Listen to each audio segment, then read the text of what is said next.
Meus irmãos, vamos abrir a palavra de Deus no livro do profeta Miqueias, no seu capítulo de número 3.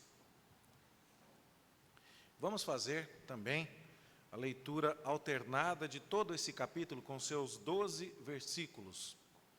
Livro do profeta Miqueias, capítulo 3, leitura alternada de todo o capítulo, versos 1 a 12. Assim nós lemos na palavra do Senhor. Disse eu: ouvi agora, vós, cabeças de Jacó, e vós, chefes da casa de Israel. Não é a vós outros que pertence saber o juízo?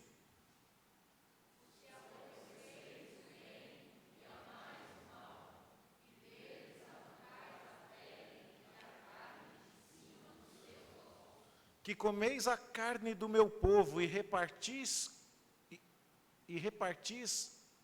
como para a panela e como carne no meio do caldeirão?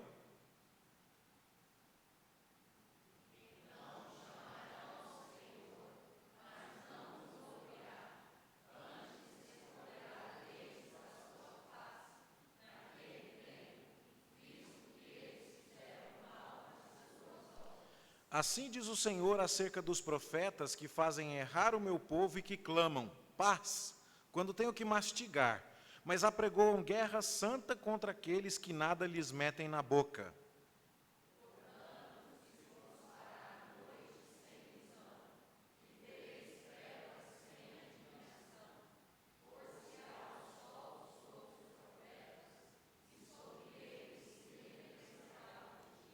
Os videntes se envergonharão, e os adivinhadores se confundirão. Sim, todos eles cobrirão o seu bigode, porque não há resposta de Deus.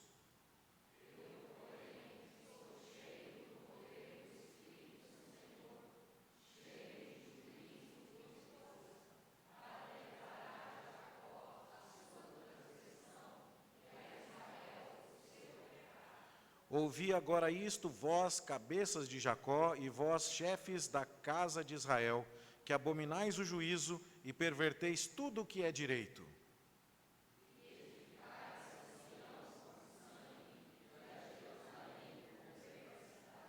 Os seus cabeças dão as sentenças por suborno, os seus sacerdotes ensinam por interesse, e os seus profetas adivinham por dinheiro, e ainda se encostam ao Senhor, dizendo: não está o Senhor no meio de nós? Nenhum mal nos sobrevirá.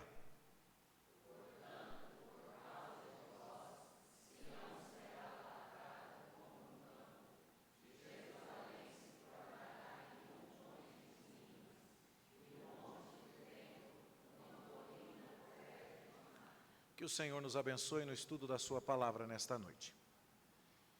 Meus irmãos, como nós já temos destacado, nossa igreja está se preparando para eleger oficiais. No dia 25 de junho, se o Senhor nos permitir, nós teremos uma assembleia para a eleição de presbíteros e diáconos. São os líderes da nossa igreja. E compete ao pastor preparar o povo de Deus para participar deste processo, que não é um processo de escolha qualquer, porque nós não podemos escolher aqueles que mais nos agradam. Trata-se do nosso dever escolher aqueles que mais se encaixam aos parâmetros de Deus. No entanto, todas as vezes que nós falamos a respeito disso, é comum encontrarmos pessoas que estão machucadas por conta de lideranças eclesiásticas incompetentes, por conta de lideranças eclesiásticas nocivas, prejudiciais ao povo de Deus. Todos nós conhecemos a história de algum pastor que, em vez de pastorear as ovelhas, fez churrasco delas. Todos conhecemos a história de líderes que, em vez de promover glória ao nome de Deus, trouxeram vergonha. Conhecemos a história de pessoas que deixaram de frequentar a igreja e perderam a fé na instituição de Deus por causa de líderes mal preparados, mal intencionados, e pessoas que trouxeram vergonha e dor por onde passaram. E eu creio de fato que o texto de Miqueias é um texto que nos adverte com relação a isso. E por que eu gostaria de trazer esta palavra hoje? Porque não importa o quanto nós sejamos diligentes e zelosos no processo da escolha de oficiais, não é possível garantir que os líderes que escolheremos serão perfeitos em tudo. São pecadores. No entanto, essa incerteza não nos deixa desesperados. Há aqueles que dizem assim: eu não tenho condições de confiar em líderes humanos. Eu já vi alguém sendo machucado por um pastor, por um presbítero, por um diácono. Eu não confio na instituição. Quem tem esse tipo de dor, esse tipo de mágoa, esse tipo de trauma, precisa ler o que Miqueias nos diz. Porque o próprio Deus escolheu a liderança do povo de Israel, o próprio Deus determinou quem seriam os sacerdotes, quem seriam os juízes.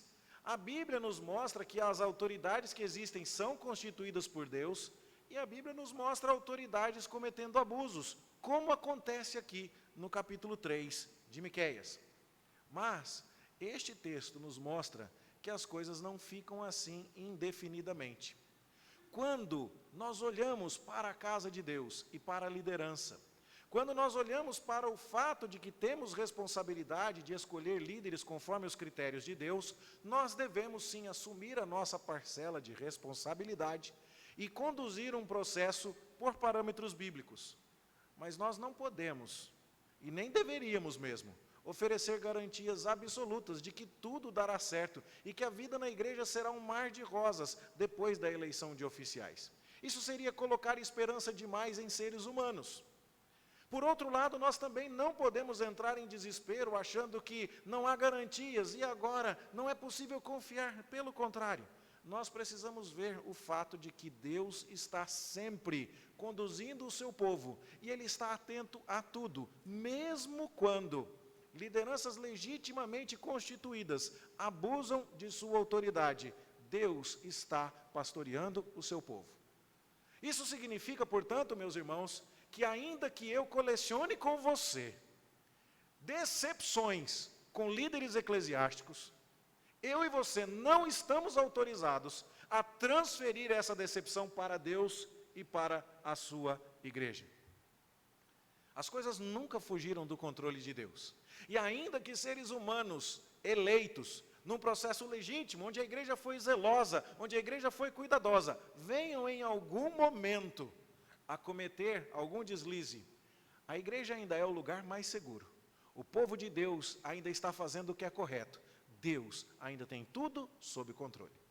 E é sobre isso que Miqueias está falando aqui para nós, neste capítulo que nós lemos. Miqueias é uma espécie de primo pobre do profeta Isaías.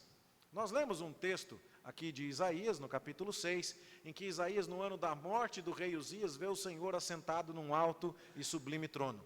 Isso nos dá uma ideia da época. O rei Uzias tinha sido o maior rei do reino de Judá, depois dos dias de Davi.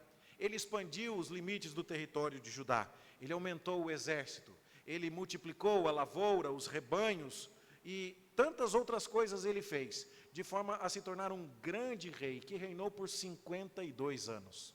E Uzias morre, e fica aquele vácuo de poder no reino de Judá. E agora o que vai acontecer?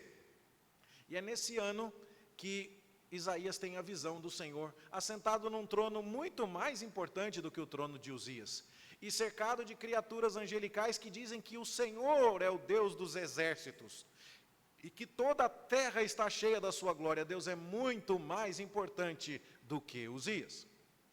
Isaías terá um ministério na corte, ele aconselhará os reis, especialmente os descendentes de Uzias, Jotão, Acás e Ezequias. E como conselheiro real, Isaías estará preocupado em mostrar para os reis que Deus está no controle. Note, o grande rei Uzias morreu, e então chega o profeta Isaías e diz assim: calma, gente, o trono aqui pode estar vazio, parece que o próximo rei não é tão importante quanto o rei anterior, mas eu vi um trono lá no céu que está cheio. Calma, tudo sob controle. Mas Isaías está falando isso na corte, Isaías está falando isso no palácio, Isaías está aconselhando o rei. Enquanto estas coisas acontecem, enquanto a corte se preocupa com as suas alianças internacionais, em fazer tratados de paz com o Egito, ou com a Babilônia, ou com outras nações, lá no campo tem o primo pobre, Miqueias, um boiadeiro, um colhedor de figos selvagens, homem do campo. Miqueias. Nós sabemos que ele é exatamente da mesma época, porque a abertura do livro de Miqueias situa o profeta nos dias de Jotão, Acás e Ezequias. E Miqueias não vai se preocupar, como Isaías, com questões internacionais. Ele não é conselheiro dos reis, ele é um conselheiro do povo. E ao invés de falar como Isaías para que o rei não confiasse no Egito, para que o rei não confiasse na Babilônia, Miqueias está tratando de assuntos internos. Enquanto Isaías se preocupa em dizer à nação, ao país, confiemos em Deus, Ele é quem vai nos sustentar neste turbulento cenário internacional, Miqueias está dizendo para todos ali dentro, confiemos em Deus e façamos justiça dentro do nosso país. E agora então Miqueias denuncia as injustiças. E ele denuncia que as autoridades, os juízes, os sacerdotes, os príncipes do povo de Judá, não estão fazendo aquilo que Deus lhes tinha ordenado fazer. E neste capítulo, Miqueias profere 3 oráculos, 3 profecias endereçadas especificamente a 3 abusos que estavam sendo cometidos. E Miqueias aplica muito claramente aqui aquilo que é chamado de princípio da retribuição.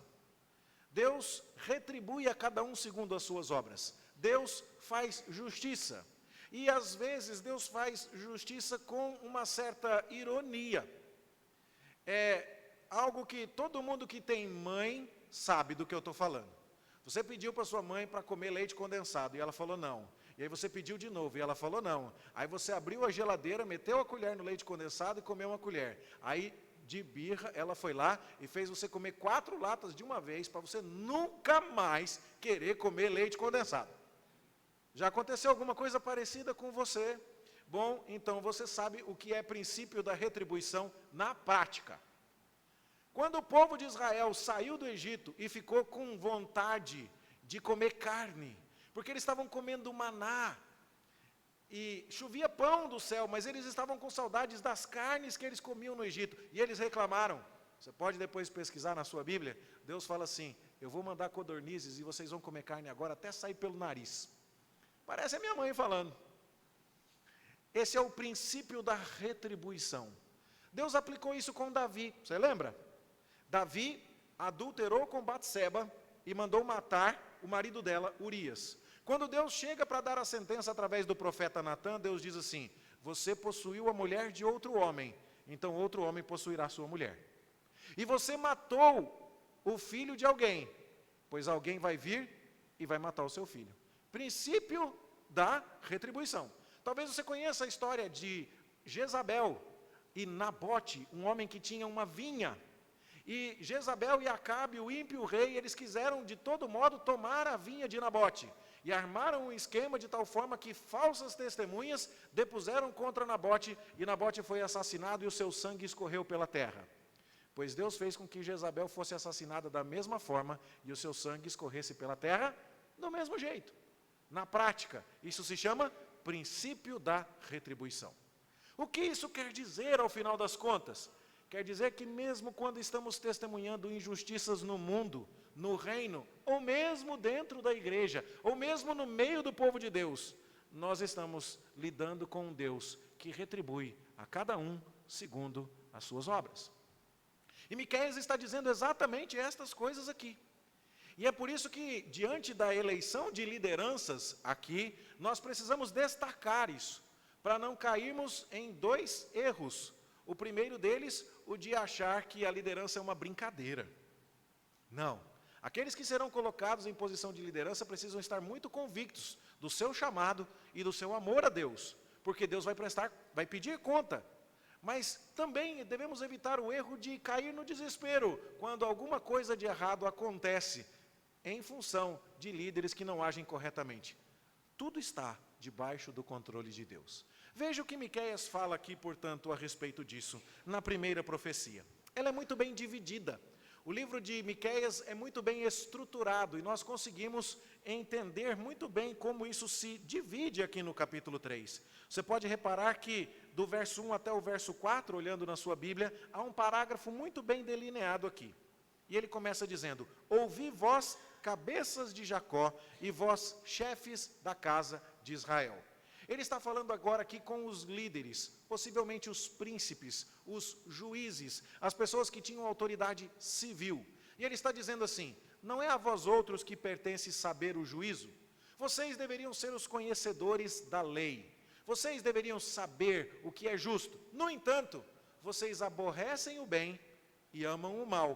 E ao invés de cuidar do povo, vocês arrancam a pele do povo e tiram a carne de cima do osso. É como o lobo mau comendo a carne das ovelhas e tirando a carninha de cima da costela e ainda lambendo os ossos. E aí então Miqueias ainda prossegue: vocês comem a carne do meu povo, lhe arrancam a pele, lhe esmiuçam os ossos e repartem como para a panela e como carne no meio do caldeirão. Ao invés de conhecer o juízo e a justiça, ao invés de fazer o que é certo, ao invés de cuidar do povo, vocês se aproveitam do povo. Em vez de pastorear as ovelhas, vocês fazem churrasco delas. Em vez de liderar para a glória de Deus, vocês lideram com injustiça, com opressão. Sabe o que vai acontecer?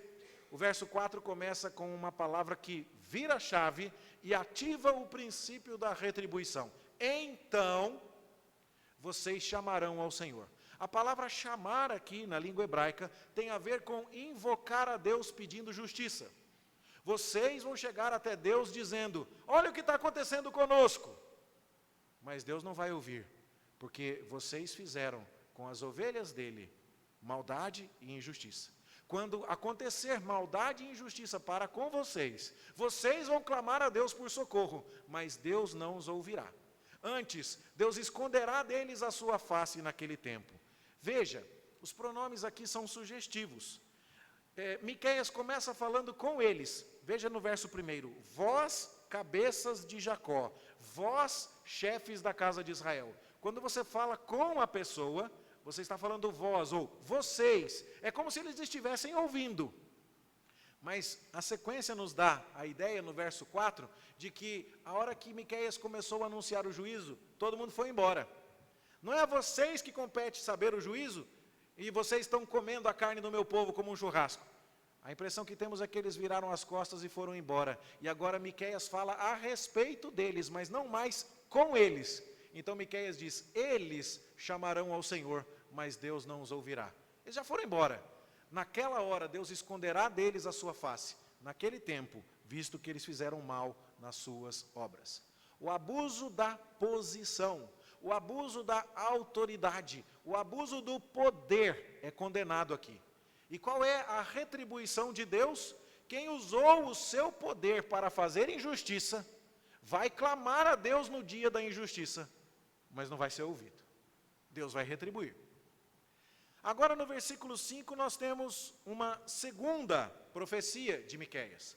Ela vai até o versículo de número 8, que é o segundo parágrafo do capítulo. Assim diz o Senhor acerca dos profetas. Agora, Miqueias não denuncia mais os príncipes, ou os juízes, ou os cabeças, os líderes civis do reino de Judá. Mas agora ele denuncia os líderes religiosos, profetas, aqueles que falam ao povo em nome de Deus. E Miqueias diz assim: vocês fazem errar o meu povo, e vocês dizem paz. A palavra paz na língua hebraica, shalom, quer dizer muito mais do que a ausência de guerra. A ausência de guerra, você sabe muito bem que pode não significar paz coisa nenhuma. Quem já chegou em casa e perguntou para a esposa ou para a mãe: como é que está, tudo bem? E ela respondeu: tudo bem. E você sabe, está tudo bem coisa nenhuma. Está tudo em paz, mas é aquela paz tensa, é aquela situação complicada, que você não sabe quando é que a bomba vai explodir. Shalom não é essa paz que significa simplesmente uma ausência de guerra. A palavra que os profetas davam era: Deus está contente com tudo, as coisas estão caminhando em ordem, Deus está satisfeito com o seu povo, Shalom. E os profetas diziam isso ao povo quando tinham o que mastigar. Percebe? Se as pessoas estão agradando aos profetas e pagando o seu salário em dia, e agora eles têm uma boa comida na mesa, quando alguém pergunta assim, profetas, o que Deus está pensando de nós? Se eles estão com os bolsos cheios, eles dizem, shalom, tudo em paz. Mas há uma ironia aqui muito grande na palavra mastigar, porque ela não pode ser traduzida adequadamente no português, mas na língua hebraica é a palavra usada para uma serpente mordendo alguém. Com isso, Miqueias está chamando aqueles profetas falsos de filhos de Satanás, de descendentes da serpente. Vocês falam que está tudo bem quando tem o que picar, quando tem o que comer, quando alguém coloca comida na mesa para vocês. E aí então vocês usam o nome de Deus em vão para dizer shalom. Mas vocês apregoam guerra santa contra aqueles que nada lhes metem na boca. Se a pessoa não serve aos seus interesses, se o profeta não está sendo atendido por aqueles que o procuram, ele diz que Deus é inimigo daquelas pessoas e está em guerra contra elas, simplesmente pelo fato de que elas não atendem aos seus interesses. Bom, conforme você pode ver aqui, os juízes, os príncipes, os líderes, na primeira profecia, não estavam promovendo a justiça. Já os profetas, na segunda profecia, não estavam entregando a justa palavra de Deus e a verdade de Deus ao povo. Aí então vem a retribuição. No versículo 6, nós começamos agora com a palavrinha que vira a chave de novo. Portanto, se vos fará noite sem visão. A ideia de noite, de escuridão, de trevas, tem a ver com aquele momento em que você não sabe como agir. E quando você não sabe como agir, você busca a Deus por revelação, por orientação. E os profetas eram aqueles que deveriam dar ao povo a orientação sobre como proceder em momentos de dúvida. Mas Miqueias diz, vocês terão noite, terão dúvidas, mas não terão visões de Deus. Vocês terão trevas sem adivinhação. O sol vai se pôr sobre os profetas, e o dia vai se enegrecer sobre eles. Eles serão pessoas que ficarão completamente desorientadas. O povo vem até eles em busca de orientação, mas eles dizem que está tudo bem quando o povo atende aos seus interesses. Quando o povo não atende aos seus interesses, eles dizem, Deus está em guerra com vocês. E Deus vai retribuir a eles na mesma moeda, dizendo-lhes, vocês vão ficar em trevas e em escuridão, e vão precisar de orientação, mas Deus não vai lhes dar. O verso 7 diz assim, os videntes se envergonharão, e os adivinhadores se confundirão. É um pouco questionável se a palavra videntes serve para descrever os profetas de modo pejorativo, porque em outro tempo, no povo de Israel, a palavra vidente era um sinônimo de profetas. Mas adivinhadores parece ter, com certeza, uma carga pejorativa. Ou seja, vocês abusaram do ofício profético. E agora, vocês que falaram qualquer coisa para o povo, para atender os interesses de vocês, vocês serão confundidos. Vocês vão cobrir o bigode. A ideia de cobrir o bigode é associada muitas vezes a luto, quando você escondia o rosto para não ser visto na sua tristeza. Tanto é que o profeta Ezequiel teve um comando de Deus para não lamentar a morte da sua esposa, e ele não podia cobrir o bigode. Mas também tem a ideia de impureza, quando o leproso precisava cobrir o bigode, porque ele não podia falar, de modo que o seu hálito levasse a sua lepra adiante. É possível então aqui que ou o luto estivesse em perspectiva, ou a impureza estivesse em perspectiva. E de qualquer uma das formas, a promessa de Deus de vingar a falsa profecia é cruel. Vocês vão lamentar, vão viver luto, ou vocês viverão em impureza, porque vão experimentar um tempo de trevas e não terão resposta de Deus. Enquanto isso, o profeta Miqueias está dando o exemplo do que deve ser feito. Eu, porém, estou cheio do poder do Espírito do Senhor, cheio de juízo, como é o caso do que não acontece com os príncipes, e de força para declarar a Jacó a sua transgressão e a Israel o seu pecado, não como fazem os profetas interesseiros.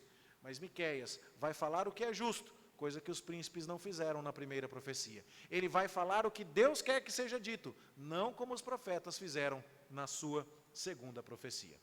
Portanto, na primeira, abusa-se da posição, abusa-se do poder, e aqueles que clamam a Deus no momento de injustiça não são ouvidos. Na segunda profecia, abusa-se da profecia, abusa-se do direito religioso, da autoridade religiosa. E quando se busca a Deus agora, pedindo por orientação, Deus não responde àqueles que abusaram da profecia. No verso 9 começa o terceiro e último ciclo de profecias aqui de Miqueias. Ouvi agora isto, vós, cabeças de Jacó, e vós, chefes da casa de Israel. Veja, ele está falando de novo com os líderes civis, os cabeças e os chefes. E está lembrando aquilo que já foi dito na primeira profecia. Vocês abominam o juízo, vocês pervertem tudo o que é direito. E o verso 10 vai dizer, vocês constroem o monte Sião, vocês edificam a cidade de Jerusalém com sangue e com perversidade. Dando a ideia que esse sistema de injustiça trazia muitas pessoas à morte. Era uma desigualdade, uma injustiça tal, que oprimia os pobres e os menos favorecidos. E que quem estava maltratando o povo de Deus era ninguém menos do que a própria liderança. O verso 11 diz, os seus cabeças dão as sentenças por suborno, dando a ideia de que o direito era comprado por dinheiro. Os sacerdotes estavam ensinando por interesse, e os profetas adivinhando por dinheiro. Ou seja, ele está fazendo uma espécie de recapitulação do que ele já falou nas duas profecias anteriores. O abuso do poder, da posição, e o abuso da profecia. Mas agora, Miqueias avança um pouquinho mais, porque ele diz, e ainda se encostam ao Senhor, dizendo, não está o Senhor no meio de nós? Nenhum mal nos sobrevirá. O que eles queriam dizer com isso? O templo de Salomão estava em pé. A cidade de Jerusalém, a capital que o rei Davi conquistou, estava ali, com seus muros. Era um monumento à glória do Deus Yahvé. O povo que queimava sacrifícios diariamente ao Senhor, estava agradando a Deus. E todo mundo então pensava, Deus não vai ser louco de mexer com a gente. Porque todo dia de manhã a gente oferece um sacrifício para Ele. Todo dia de noite a gente oferece mais um. Aqui os sacerdotes estão carregando o nome dEle. A cidade é a cidade que Deus escolheu. O povo é o povo de Deus aos olhos das nações. Se Deus for mexer com a gente, vai ficar chato para Ele. Você entende bem o que eu estou falando?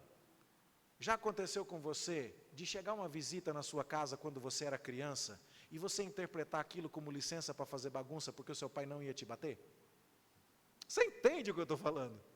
Eu vou me lembrar para sempre da tia do meu pai, espanholona, se chamava Sunta, nome de espanhola. E na Copa de 82, no jogo do Brasil com a Tchecoslováquia, eu cheguei em casa com um bilhete de advertência que eu tinha conversado muito na aula. Que moral eu tenho para falar com os meninos do IP hoje, né? Mas eu levei um bilhete de advertência. E aí eu cheguei com o bilhete de advertência e a tia Sunta olhou e eu entreguei bem na frente dela, lógico, né? E entreguei assim e saí correndo. Quando meu pai já ia me bater, a tia Sunta correu e falou assim, não vai mexer no menino. E eu falei, yes, timing perfeito. Olha o coração do pecador. Mas é exatamente isso que está acontecendo aqui. Eu não apanhei naquela hora. Depois, né, meu pai deixou aquele crédito, mas depois eu acho que ele tirou o atraso. E eu dou graças a Deus, porque meu pai foi um pai que me amou o suficiente para me corrigir. Bom, aqui, aquele povo está pensando assim, Deus não vai fazer nada com a gente. Se Ele for pegar a gente por causa do que nós estamos fazendo, Ele vai ter que destruir o templo. Ele está aqui no meio de nós, nenhum mal nos sobrevirá. Eles abusaram do poder, eles abusaram da profecia, e agora eles abusam do privilégio. E estão dizendo, Deus não vai fazer nada com a gente. Só que aí o versículo 12 começa com aquela dobradiça de novo. Portanto, por causa de vós, Sião será lavrada como um campo. Sião é o nome do monte onde está o templo. E quando você passa o arado, a terra se revira toda, para ser oxigenada e preparada para o plantio. E lavrar um solo significa revirar ele inteirinho. E Deus está dizendo, eu vou lavrar o templo, vou passar o trator em cima de tudo. E Jerusalém se tornará em montões de ruínas, e o monte do templo numa colina coberta de mato. Você está achando o quê? Que por causa disso, por causa de o meu nome estar no templo, por causa de minhas leis estarem sendo ensinadas pelos sacerdotes, eu não vou punir a desobediência? Irmãos, isso aqui é um alerta para nós. Líderes na casa de Deus não são imunes ao juízo de Deus. Você consegue ver isso aqui? Deus está dizendo, não abusem do poder, não abusem da profecia, não abusem do privilégio, porque Deus retribui a cada um segundo as suas obras.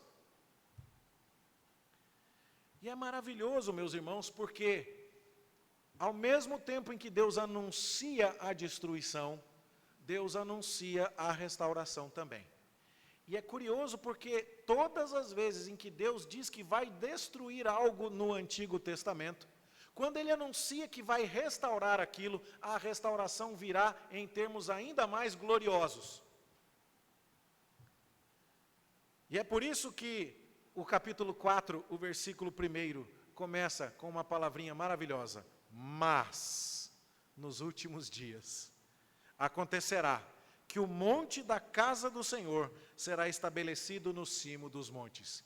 Veja que o capítulo 3 termina dizendo, o monte vai virar uma colina coberta de mato, vai ser só pó. Mas nos últimos dias, o templo vai ser uma montanha inigualável.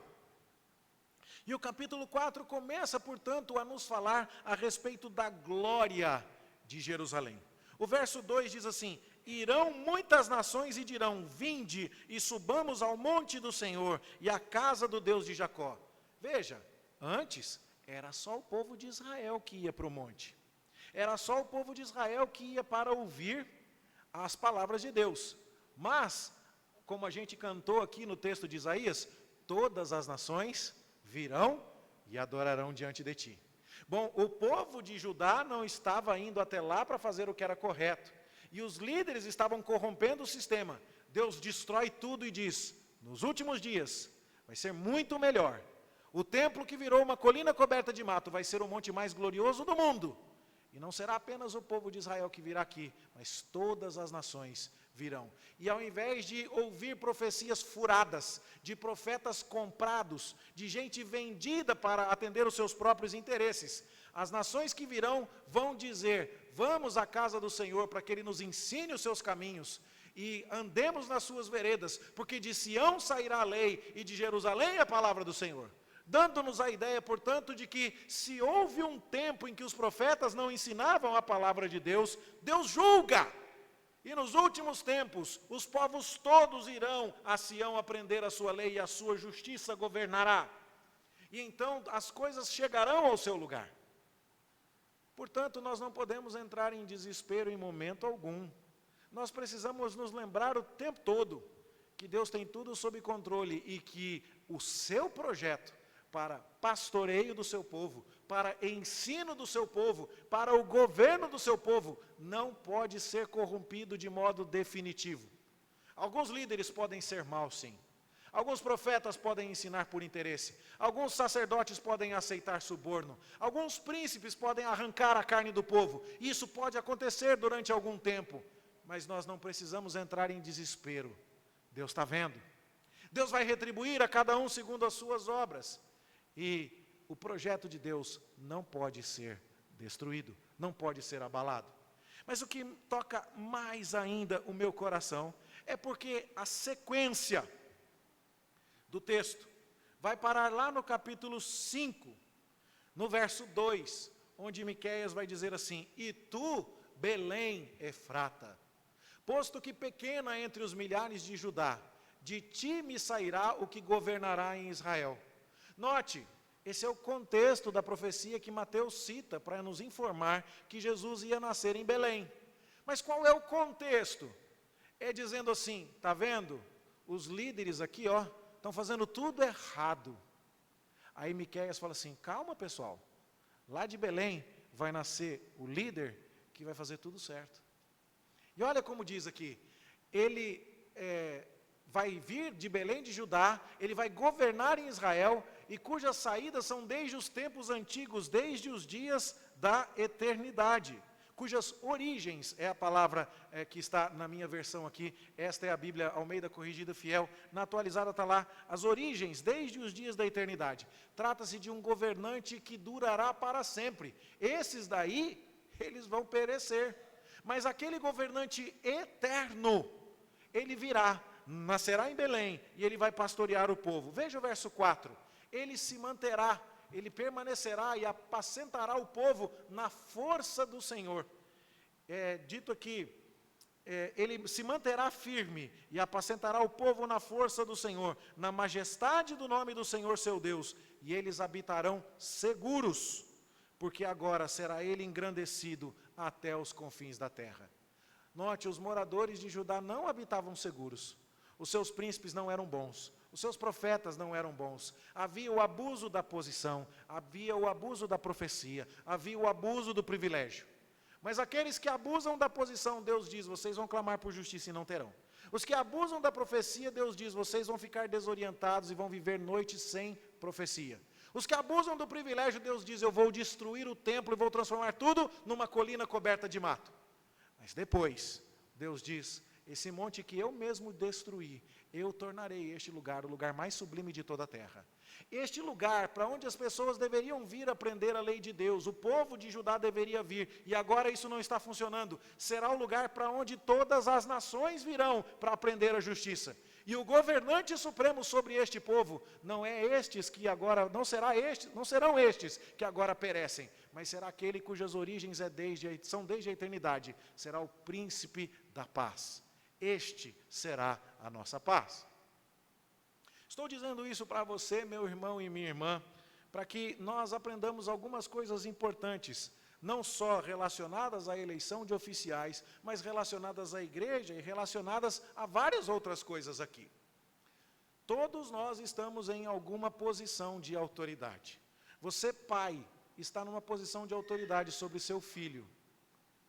Você, patrão, está numa posição de autoridade sobre os seus subordinados ou os seus funcionários. Você, chefe, está numa posição de autoridade sobre os seus liderados. Não entenda jamais que esta posição é para o seu próprio benefício. Você não trabalha para si mesmo, você serve a Deus. Não abuse da sua autoridade, porque Deus está de olho e Ele retribui a cada um segundo as suas obras. Os pais não devem criar os seus filhos estimulando neles a ira, mas devem cuidar deles na disciplina e na admoestação do Senhor. Os patrões devem ser justos com os seus funcionários. Nós devemos ter relações reguladas pela vontade de Deus, porque Deus está de olho em todas as coisas e Ele é o vingador. Da mesma forma acontece com aqueles que proclamam a palavra de Deus. Não estão autorizados a fazer da profecia um veículo para atender os seus próprios interesses. Eu não estou autorizado, nenhum pastor está autorizado, ninguém está autorizado a manipular a palavra de Deus para atender a interesses próprios. E Deus está de olho naqueles que corrompem a sua palavra para fazer esse tipo de coisa. E nós não podemos compactuar com isso. No entanto, lá no povo de Deus, lá em Jerusalém, a capital conquistada por Davi, lá no templo de Salomão, o verdadeiro, não aquele que tem lá no Brás, em São Paulo. O templo de Salomão tinha gente fazendo coisa muito errada. E então alguém poderia dizer, não viu, não dá. Onde tem gente, não vai dar certo. E por conta desse tipo de raciocínio, a impressão que nós temos é que as pessoas pararam no capítulo 3 de Miqueias. Mas elas nem sequer perceberam uma primeira coisa importante. Deus acabou com a festa dessas pessoas. Eles tiveram que dar contas para Deus e alguns deles colheram resultados, inclusive, nesta vida. Se alguém chegou a passar por esta vida sem colher resultados de sua desobediência, calma, porque no dia do juízo final vai pagar. Mas não é só isso. Há o fato também de que Deus puniu, julgou e restaurou. Quando você lê Miqueias 3, você fica triste com o abuso da profecia, do privilégio, da posição. Mas quando você lê Miqueias 4, Miqueias 5, você fica feliz, porque Deus estava trazendo à luz o fato de que não são governantes humanos a esperança do seu povo. Não são profetas falíveis. Não é um monte Sião qualquer ou um templo construído por Salomão a esperança. Nossa esperança está naquele que disse, pode destruir o templo, porque em 3 dias eu o reconstruo. Nossa esperança está naquele que é a palavra final de Deus aos homens, porque Deus falou aos nossos pais muitas vezes e de muitas maneiras pelos profetas, mas Ele veio em pessoa nos falar através do seu Filho Jesus Cristo, que é o nosso governante supremo e aquele que nos traz a paz definitiva. Está tudo sob controle, meus irmãos.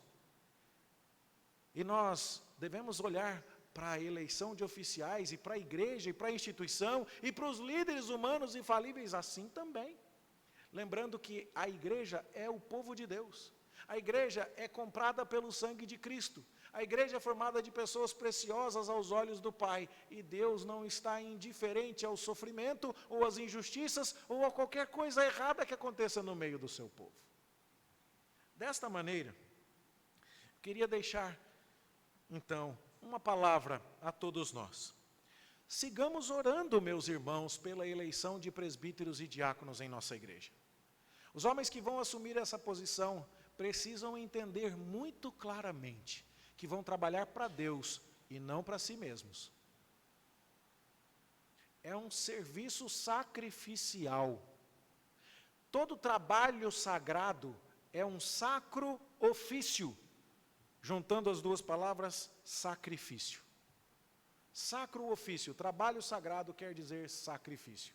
Não dá para trabalhar para Deus sem se sacrificar, sem se doar, sem entender que não é para você, não é para mim, é para Deus. E nós precisamos orar para que Deus nos dê presbíteros e diáconos sacrificiais, santos, que amem a Deus, que amem ao seu povo.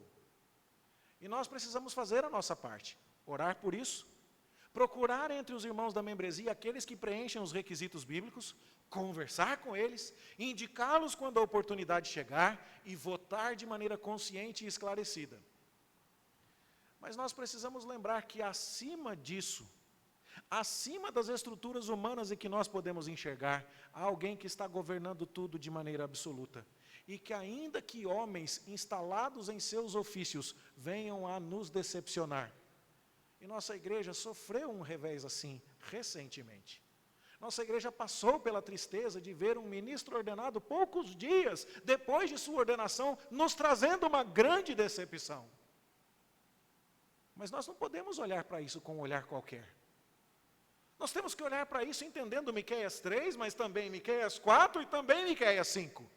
E nós temos que entender que Deus está no controle de tudo, e que as suas normas continuam valendo para nós, e que o fato de acontecerem estas coisas não significa que estejamos autorizados a desanimar, a descontar em Deus coisas que são decepções com os seres humanos. Pois o reino de Judá teve a sua recompensa aqui. Ele foi levado para o cativeiro, o templo foi destruído, mas Deus trouxe aquele que é o tabernáculo de Deus entre os homens. Os profetas foram punidos e ficaram em escuridão, mas Deus enviou a luz do mundo. Os juízes foram punidos por causa de não promover a justiça, mas Jesus veio e trouxe a paz, o verdadeiro shalom e a verdadeira justiça de Deus. Irmãos, está tudo, absolutamente tudo, sob controle.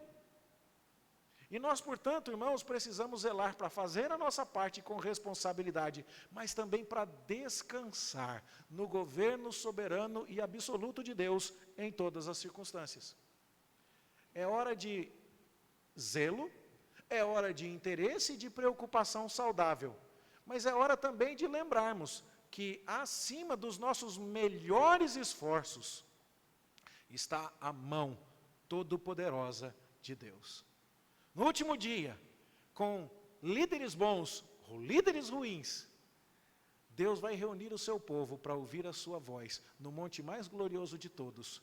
E nós sabemos que isso acontecerá, porque o Messias já veio, ele já nasceu em Belém, ele já tabernaculou entre nós e ele vai voltar. E nós ansiamos por esse dia em que Jesus vai voltar, e nós aguardamos por esse retorno glorioso, e enquanto esse dia não chega, o que nós fazemos? Nós fazemos o que Deus nos mandou. Nós vivemos como igreja, nós elegemos oficiais, nós confiamos naqueles que estão demonstrando amor a Deus e a sua palavra, e os elegemos. São falíveis, poderão nos decepcionar, mas Deus jamais falhará. A menos que tenhamos a visão completa de todas as coisas, nós corremos o risco de abraçar um pessimismo, um derrotismo, que não são compatíveis com o povo de Deus. Irmãos, pastores pecam, presbíteros pecam, diáconos pecam, líderes humanos falham, eles não são perfeitos. Mas nós ainda assim buscamos fazer a vontade de Deus e buscamos seguir os parâmetros de Deus, sabendo que nós servimos a um Deus perfeito. E que esse Deus, que é justo, vai, no tempo certo, trazer todas as coisas ao julgamento e promover a restauração de todas as coisas. E Ele abençoará o seu povo de modo infalível. Portanto, meus irmãos, caminhando já para o encerramento de minha palavra, oremos pelos oficiais que serão eleitos, para que eles não abusem da sua autoridade. Oremos por aqueles que vão nos liderar espiritualmente, para que não abusem da profecia. Oremos para que entre nós ninguém se sinta tão seguro em Cristo, que se sinta à vontade para pecar tranquilamente e abuse do privilégio da sua salvação. Façamos a nossa parte. Mas mesmo que aconteçam percalços no meio do caminho, não percamos a nossa fé. Nós não estamos olhando para líderes humanos em última instância. Nós estamos olhando para o príncipe da paz, aquele que nasceu em Belém, aquele que é o nosso pastor, cujas origens são desde a eternidade, o tabernáculo de Deus entre os homens, a luz que vinda ao mundo ilumina todo homem. Ele está fazendo e fará tudo direitinho. E Ele está voltando. E é esta volta que nós aguardamos com expectativa. Ao Senhor Jesus seja toda a glória, hoje e sempre. Amém. Queria cantar com você uma música que me lembra das origens espanholas da minha família. Eu falei da tia Assunta hoje. Ela é uma música flamenca, dá vontade de cantar com castanholas. E ela fala do dia da vitória, em que virá o meu